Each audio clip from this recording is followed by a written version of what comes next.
Pakistan stock exchange میں کاروباری ہفتے کے تیسرے روز بدھ کو مارکیٹ میں مندی کا رجحان دیکھا جا رہا ہے۔ P S x 100 index 16 points کی کمی کے ساتھ 43,883 پوائنٹس کی سطح پر ٹریڈ کر رہا ہے۔ آج صبح سے ہی مارکیٹ میں مندی دیکھی جا رہی ہے۔ صبح سے اب تک مجموعی طور پر 240 کمپنیوں کے حصص کے بھاؤ کا کاروبار ہوا، جس میں سے 112 کمپنیوں کے حصص کے بھاؤ میں اضافہ، 124 کمپنیوں کے حصص کے بھاؤ میں کمی، جبکہ 4 کمپنیوں کے حصص کے بھاؤ میں کوئی رد و بدل واقع نہیں ہوا۔ مارکیٹ ماہرین کا کہنا ہے کہ مارکیٹ میں اتار چڑھاؤ کا سلسلہ آئندہ بھی جاری رہے گا۔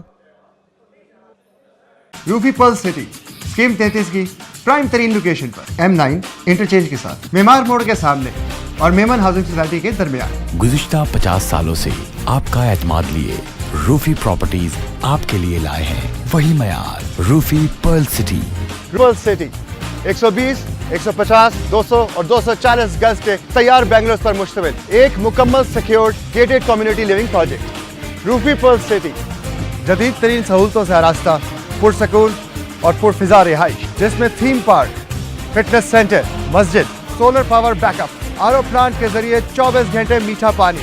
Scheme 33 Karachi university, NED university, PCSIR اور گلشن کنیز فاطمہ کے قریب تر۔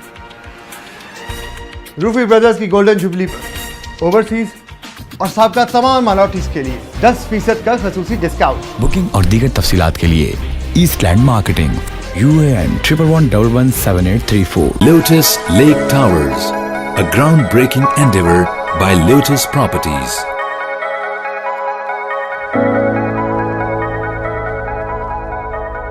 پاکستان میں پہلی مرتبہ حالات حاضرہ کے مختصر مگر جامع پروگرامز، خبروں، تبصروں کے علاوہ دیگر سماجی، تجارتی، ثقافتی، تفریحی، معلوماتی، مذہبی، تعلیمی، صحت اور بچوں کے پروگرامز صرف TNN TV پر۔